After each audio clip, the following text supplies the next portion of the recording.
So guys आज की इस वीडियो में हम बात करने वाले हैं एक ऐसे पर्सन के बारे में जिसके मन में विल ऑफ फायर है मुजान किबुसुची को हराने की। हाँ गाइज आप सही समझे हो, हम बात करने वाले हैं ओयाकाटा सामा के बारे में। गाइज ओयाकाटा सामा इनका ये नाम नहीं है, इनका नाम है कागाया उबुयाशिकी, पर हम इन्हें ओयाकाटा सामा के नाम से ज़्यादा अच्छे से जानते हैं।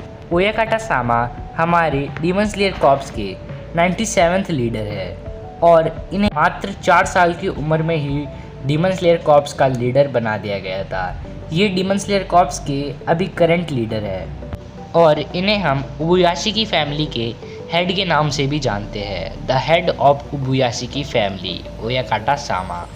और गाइस अब हम बात करें इनके अपीयरेंस की, तो गाइस सबसे पहले इनके जो मेन और चीज़ है इनके पूरे शरीर में वो है इनके माथे का ये निशान जो कि इनकी आंखों तक आ रखा है। गाइस ये निशान कोई ऐसा वैसा निशान नहीं है, ये निशान है एक कर्ज बोले तो एक श्राप।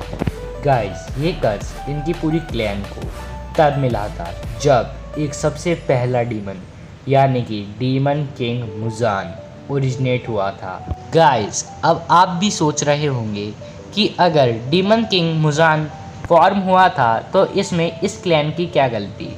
गाइस इसी क्लैन में से यानी कि इसी क्लैन में मुजान किबुसुची का जन्म हुआ था और इस क्लैन में से एक डेविल निकला था, इसलिए बहुत सारे प्रीस्ट ने इस क्लैन को श्राप दिया था कि इनकी क्लैन में अब से कोई भी बच्चा पैदा होगा तो वो पैदा होने के साथ ही मर जाएगा और ऐसे करते करते पूरी उबुयाशिकी क्लैन ही ख़त्म हो जाएगी। इस चीज़ से हमारे ओयाकाटा सामा के डैड और मॉम बहुत ही ज़्यादा दुखी थे, इसीलिए उन्होंने एक प्रीस्ट से सलाह ली कि इसे रोकने का क्या कोई तरीका नहीं है।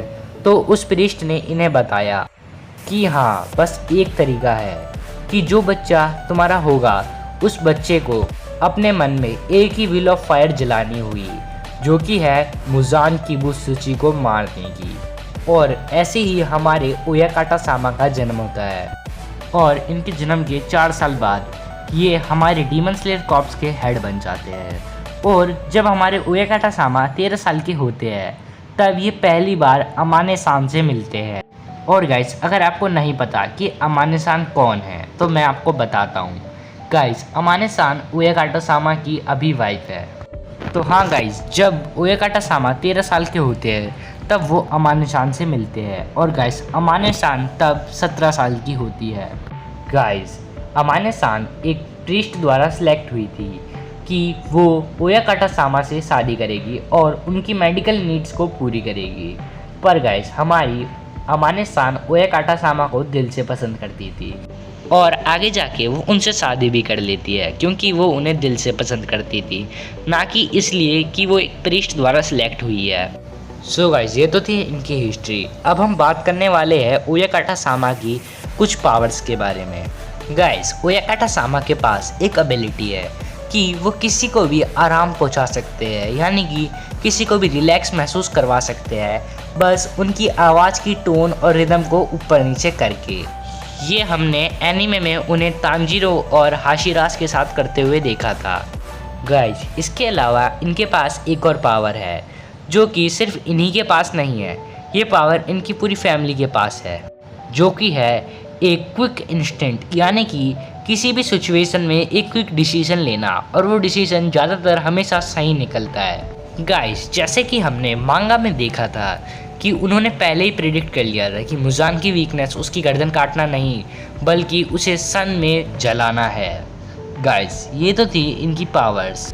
गाइस अगर आपने वीडियो यहाँ तक देखा है तो इसके आगे वीडियो को अब छोड़ के मत जाना क्योंकि अब सबसे सैड पार्ट यानी कि सबसे दुखी पार्ट अभी है।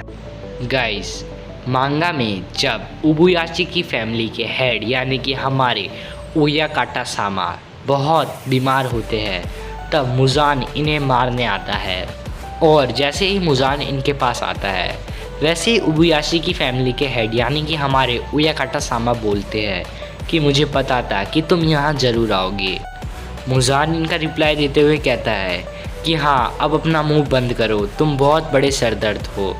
और ऐसे कहते कहते ये दोनों आपस में बहुत बातें कर रहे होते हैं। उस वक्त वहाँ पर अमाने सान और ओयाकाटा सामा के 2 बच्चे भी होते हैं। और गाइस, जैसे ही मुजान इनको मारने आगे बढ़ता है, वैसे ही उबुयाशी की फैमिली के हेड अपने बारे में बताते हैं कि अगर तुमने मुझे मारा तो मेरे हाशिराज, मेरे डीमन स्लेयर कॉर्प्स और मेरे बाकी के सक्सेसर्स तुम्हें बिल्कुल भी ज़िंदा नहीं छोड़ने वाले हैं।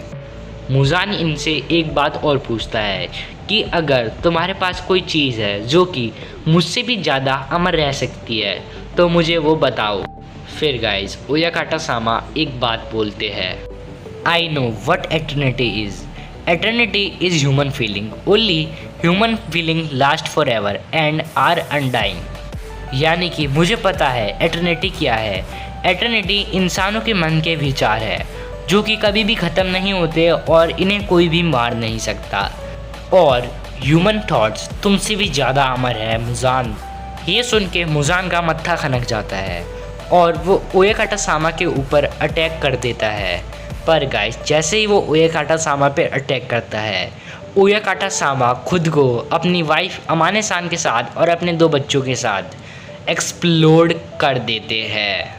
और इस एक्सप्लोजन से उनकी वाइफ, वो खुद और उनके 2 बच्चे मर जाते हैं। इस एक्सप्लोजन का साउंड बहुत दूर दूर तक जाता है और ये सारे हाशिराज सुन लेते हैं।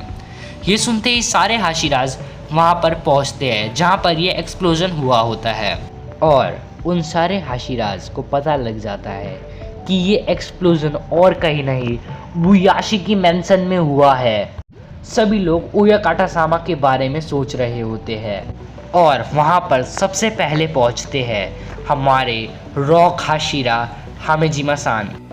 गाइस, वो वहाँ पहुँचते ही मुजान को देखते हैं जिसकी हालत बहुत ही ज़्यादा बिगड़ी हुई होती है और वो रीजनरेट कर रहा होता है। और वो देखते हैं कि पूरा उबुयाशी की मैंसन अब उड़ चुका है। और वो ये देखते ही सबसे पहले मुजान की नेक पर अटैक करते हैं और वो एक ही झटके में मुजान की नेक अलग कर देते हैं। पर गाइस, मुजान इतनी आसानी से मरने वालों में से नहीं था। वो वापस से उसकी नेक रीजनरेट कर देता है और इस बार वो एकदम अच्छे से फॉर्म में आ जाता है। और इसी के बाद से हमारा इन्फिनिटी कासल का आर्क स्टार्ट हो जाता है। और इन्फिनिटी कासल के आर्क के स्टार्ट होने के साथ ही हमारी ये वीडियो ख़त्म होती है। और गाइस यार, वीडियो थोड़ा सा भी पसंद आया तो लाइक ज़रूर करना और चैनल को सब्सक्राइब कर दो यार। और सायोनारा।